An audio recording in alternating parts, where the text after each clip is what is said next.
everyone, and welcome back to Plain Talk. I'm your host, AJ Rivera, and today I'm joined by Alabama governor candidate Stacy George. Mr. George, how are you doing today? I'm doing great, doing great. I appreciate you having me on. Thank you for what you do. Of course, we're excited to sit down with you, get to know a little bit about you, a little bit about your campaign.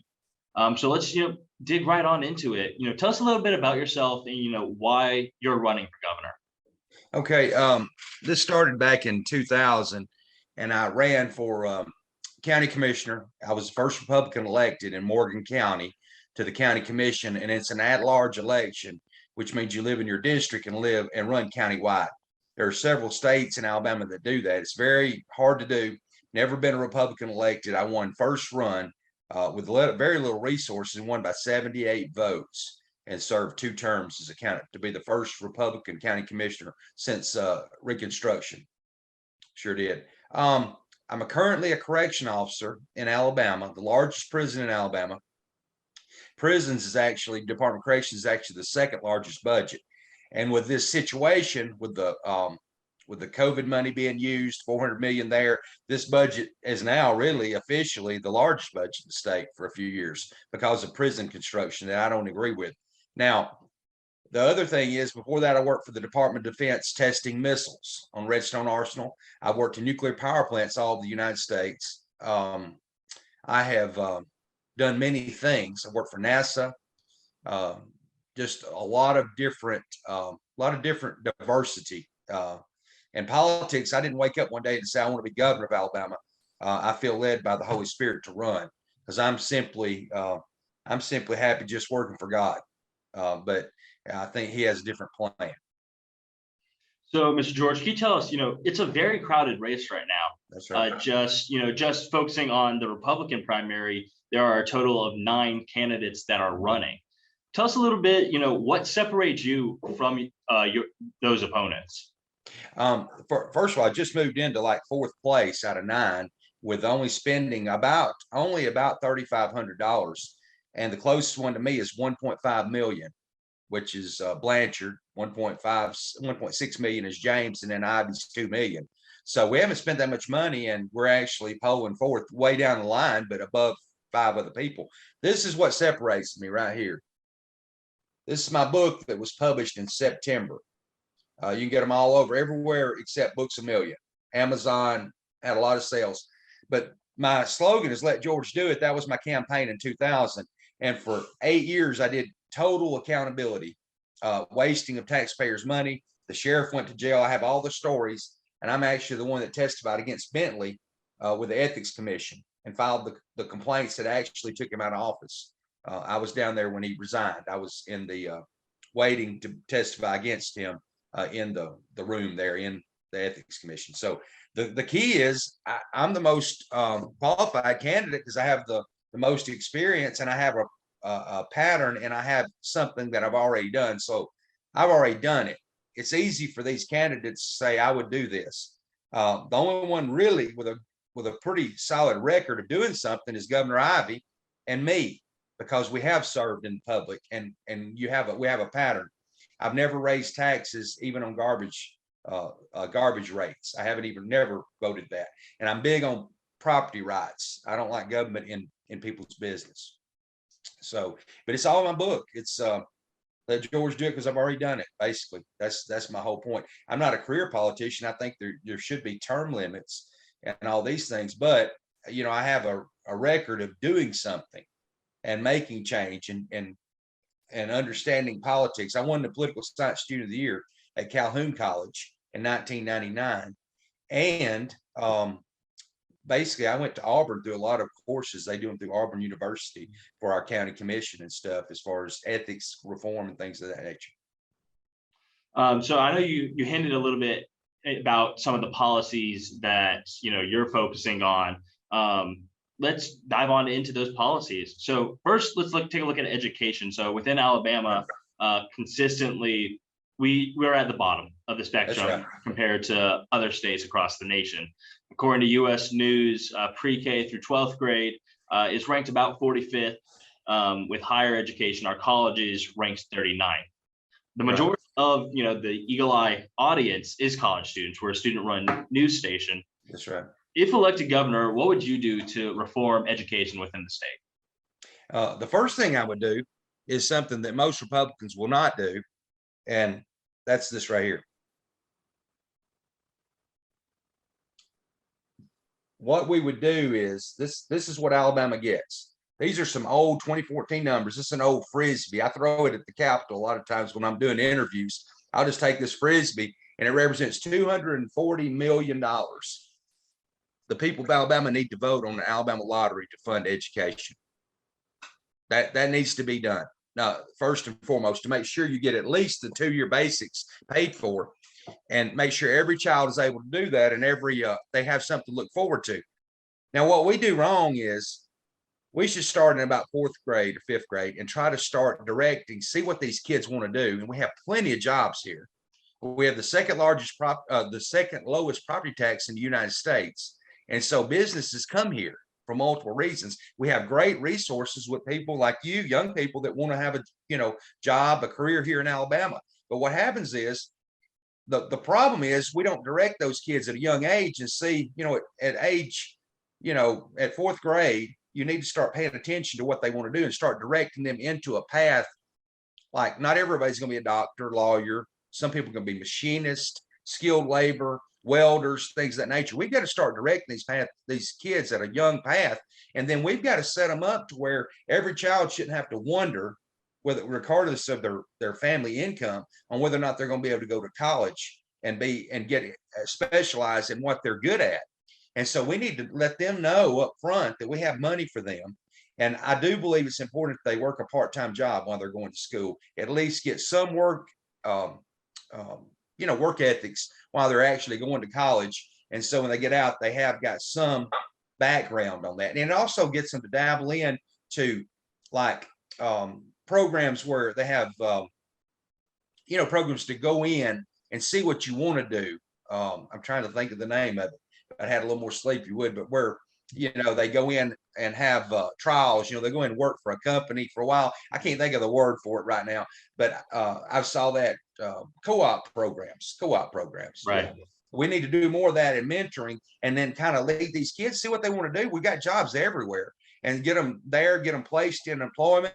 We have the prison system. They're already educating to a certain degree, but we need to do more educating these young kids. There's people your age and a lot younger in prisons in Alabama. There's people 15 years old, child is adults. And all we got to do is educate these people, and they can get a job too when they get out. But some of them can't afford to go to college, and they just end up in prison. They don't know what to do. Their mother sold drugs, their dad sold drugs. It's a terrible situation, but education's the key. But we talk about it, but nobody has a plan. But nobody will let us get that 240 million, 240 that we're losing to other states. We're the only state that doesn't allow people to vote on lottery. And I don't even play the lottery today. A few years ago I did, but the bottom line is the Poarch Creek Indians really push to keep this issue off the ballot. You see it every year. They do this every year. I've been watching this 20 years, and they won't let the people of Alabama vote on it because they pay the legislators off and keep it off the ballot. And it's sad, but that's where it starts. And you can throw more money into that area. But now the teachers, in order to get raises, the budget just keeps climbing, but people don't get educated, just like you said. But what we're going to have to do is we're going to have to make these raises tied to success. So if you don't succeed and people are not getting educated by these kids, then we're going to have to stop giving these raises across the board, election year raises for people if they're not producing. And I'm not opposed to people homeschooling and things of that nature too, more incentives to make it more competitive, and make people do a better job. The free enterprise in competition with government is always good. You kind of hinted at this a little bit, talking about the lottery, especially that's in the nearby states. Well, recently in Montgomery, 2 bills have been brought before the Alabama legislature that would permit gambling within the state, as well as bringing the lottery officially to Alabama. You look at states like Georgia, Tennessee, Florida, all of which that you showed earlier, that have a lottery where that money directly helps pay for education reform. Can you just go a little bit more in depth on your thoughts on gambling and the lottery being brought to Alabama? Yeah, I'm not big on the casino gambling and things of that nature. I don't really believe we need to focus so much on the Forge Creek Indians already have this in operation. So that's already here in Alabama. I think the key is they're holding it off the ballot because they're afraid this is going to cut into their money. In Mississippi, billions are being made, 330 million. These numbers in 2014.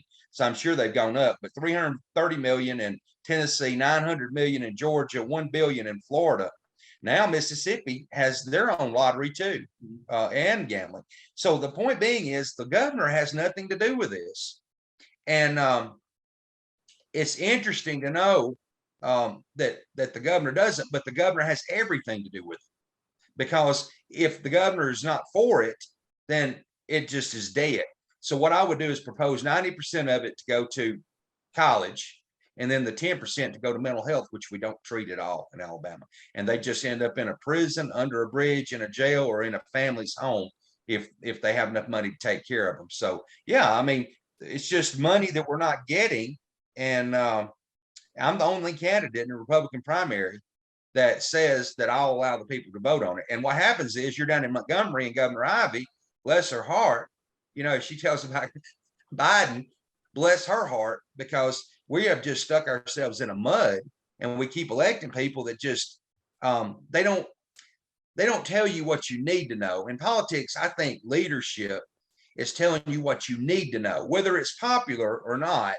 My job as governor is to be able to lead and be able to direct you and others, listening to people, forming a compromise, and be able to move us into an area where I'm telling you what you need to know, not what you want to know.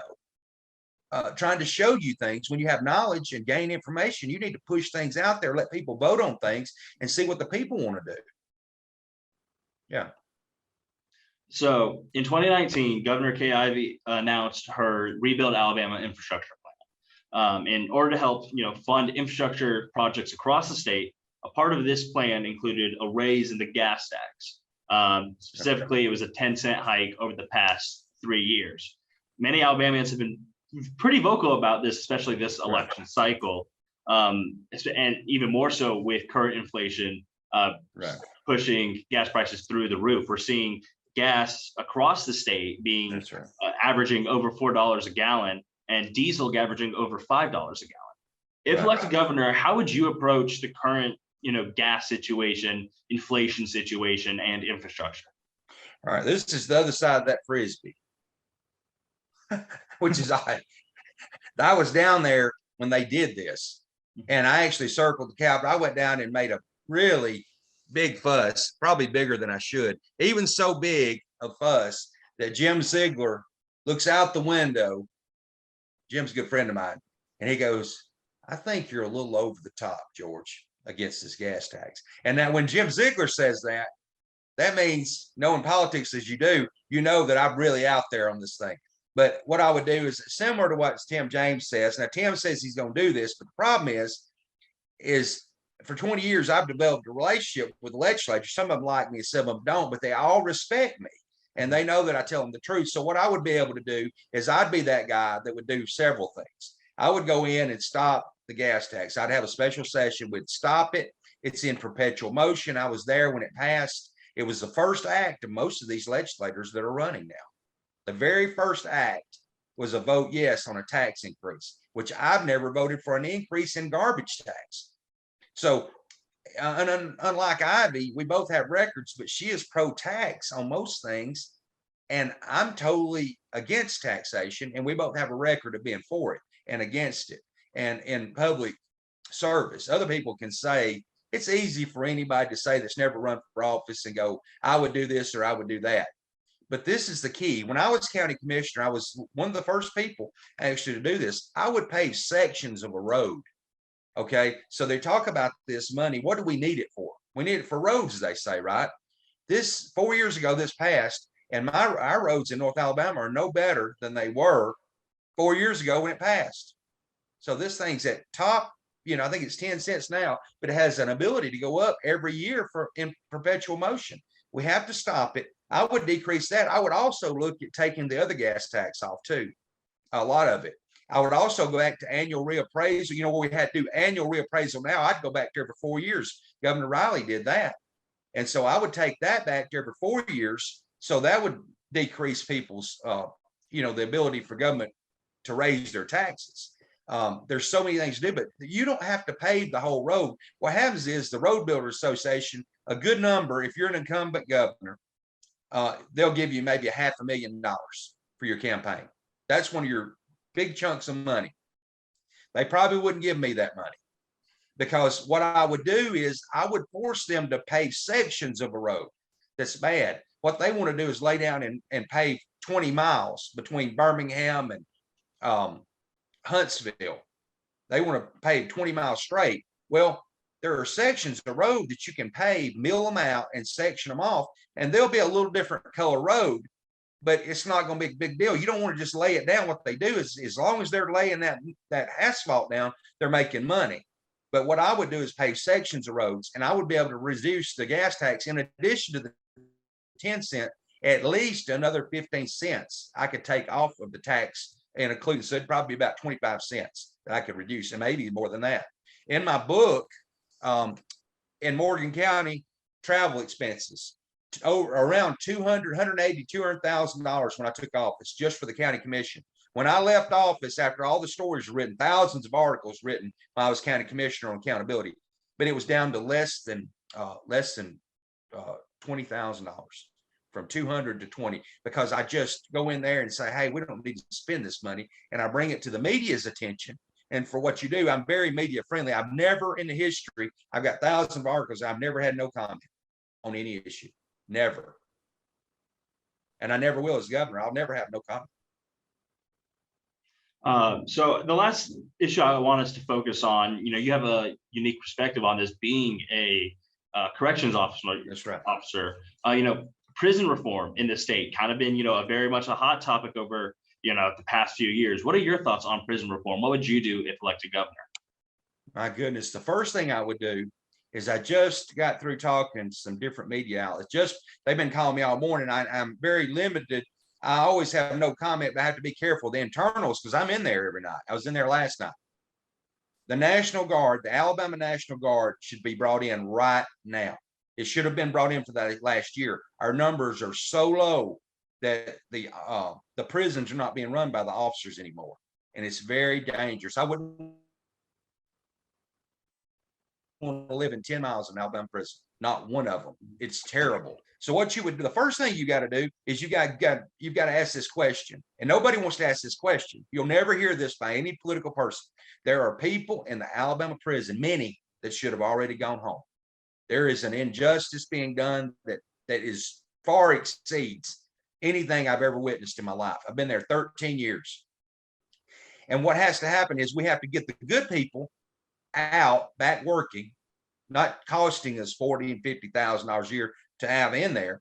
Then we have to take the ones that are really bad, and we have to try to, renew their mind and get them doing the right thing. But we have to get the people out of there that should be out of there. We have to reinstitute the institutional good time, which gives incentives. We have to get rid of the life without parole sentence, which is a terrible sentence.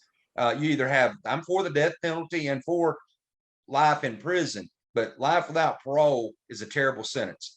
We need to continue to educate and do a better job of educating these people. But we have, right now, I was looking at these numbers just a few minutes ago.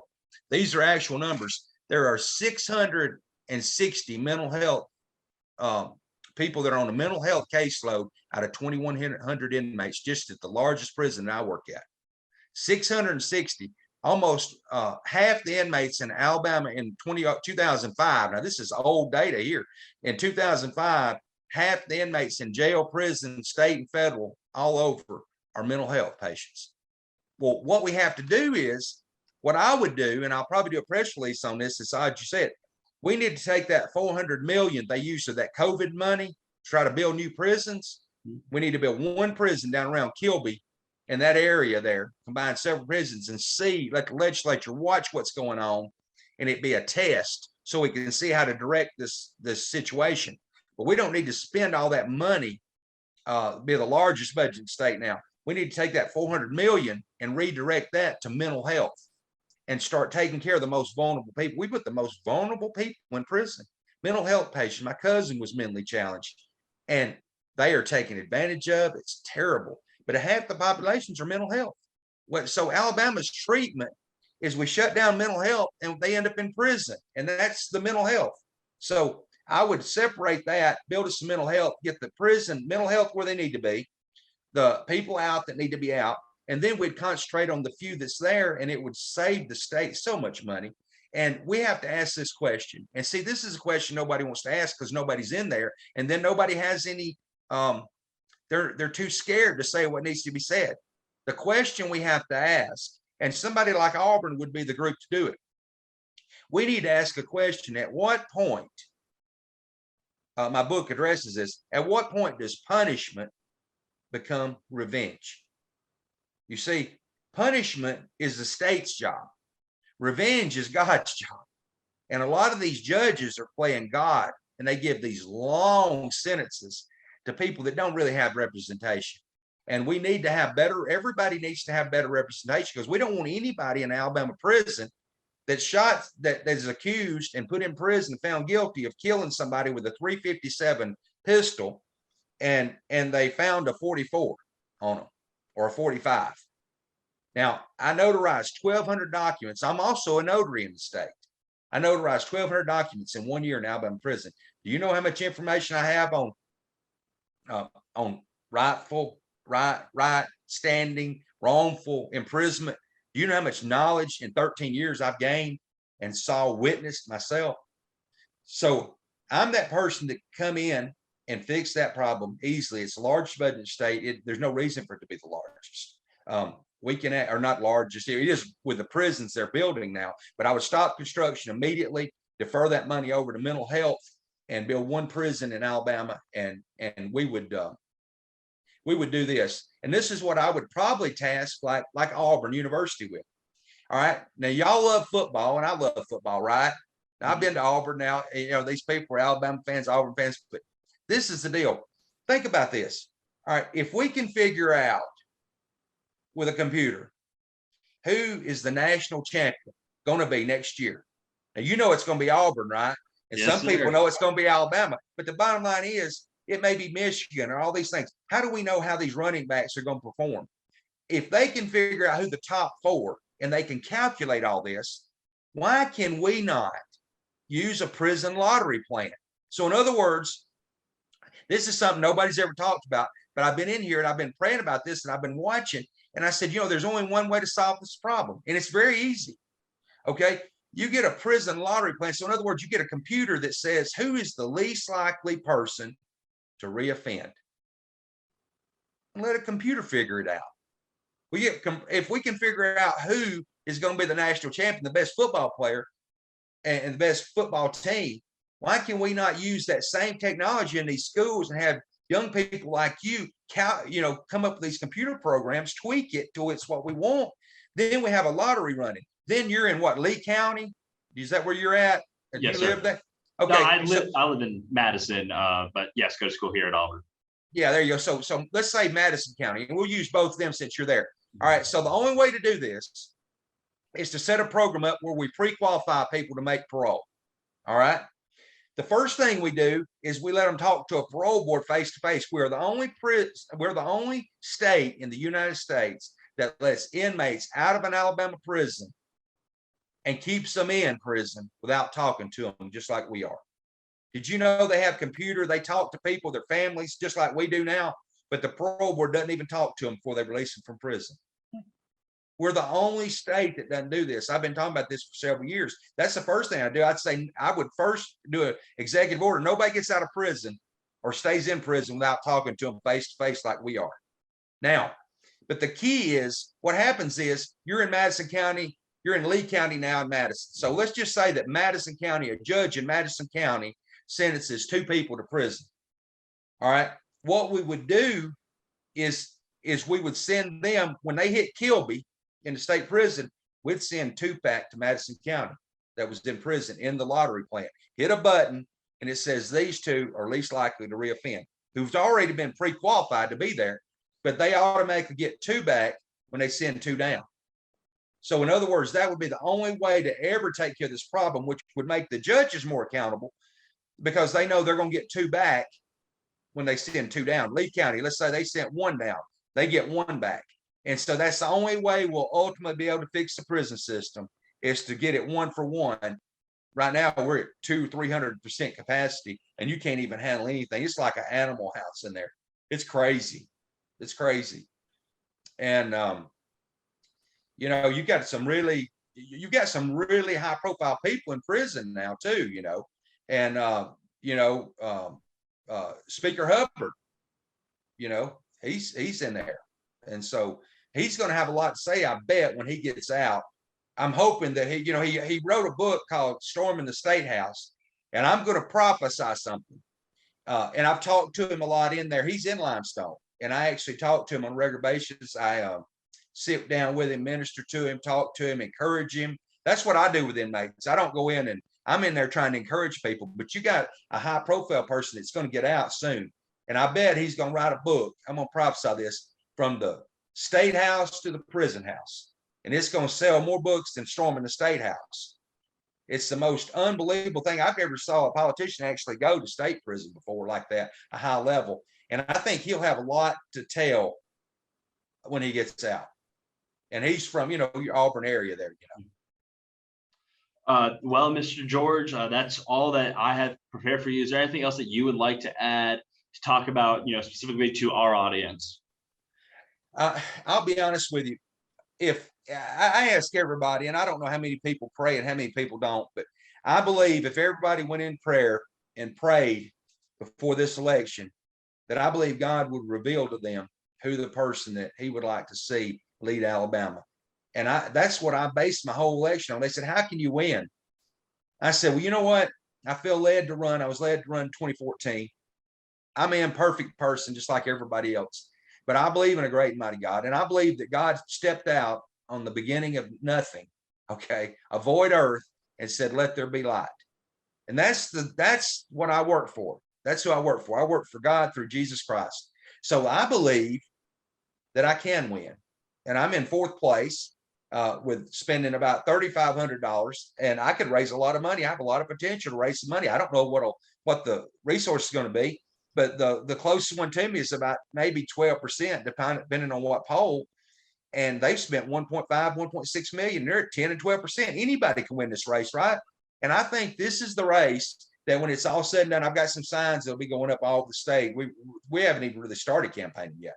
And so we're going to start this 2 months, last 2 months, and we're going to go around the state and try to get some signs up. I work all the time, mandatory overtime, so I can't even leave the prison hardly. So I'm just thankful for this Zoom, you know, and you guys been able to talk to people, because there's a lot of qualified candidates running that you would never know, you know, if you didn't have Zoom and you didn't take the time that you did. So I think that this is going to be an interesting election. And I just believe that that I'm the most qualified candidate, not because of anything I've done, just because of all the different areas, being county commissioner, being in the prison system, being in all this diversity, nuclear power plants, being in the college, Calhoun College, and tied to Auburn. I just think that I'd be the best candidate, because I think I'm the person that's going to stand up and say, hey, you know, hey, AJ, let me tell you the truth. Now, you don't want to hear the truth, maybe. Now, you do, but I'm saying in general, hey, I'm just going to tell you the way it is, you know. And if you bring it out in the open, my whole book's based on this, and this is the way I feel. Look, corruption, all my book. If people would get this, $4.99, I think online, you get it. It's 111 pages. It just tells you how to win a local race without spending much money. It tells you how they steal money. But the bottom line is, this is the question that I ask, or this is the statement I make. If it's done in the dark, it must come to the light. If it survives in the light, it's probably all right. And that's basically the way I do it. Everybody needs to know what's going on in government. And then when AJ knows, and all your friends know, and all the people know them, then when knowledge is there, then we can correct all the mistakes being made and direct what the majority of people want to do in Alabama. Not just a chosen few people in Montgomery that's run this thing for the 20-something years I've watched it. We need the people of Alabama to run the state of Alabama. And we're going to have fun. We're going to have fun. We got some little funny YouTube videos. We just come out on my YouTube channel, Stacy George. It's just hilarious, man. we don't have to be so serious. This is a serious problem, but we don't have to go around the state just angry looking all the time and also serious, man. We can have fun with this and fix the state. Well, Mr. George, I want to thank you so much for taking the time out of your day, sitting down with Eagle Eye, talking through your policies, talking through why you're running. But unfortunately, that is all the time that we have today for Plain Talk. For Yes, sir. everyone watching at home, make sure to keep up with the Eagle Eye. We're going to be sitting down with lots of different candidates, both for the governor race as well as for the Senate in the next few weeks. You're not going to want to miss it. You can check us out on our social media at Eagle Eye TV or on our website, eagleeyeauburn.com. I'm AJ Rivera, and War Eagle.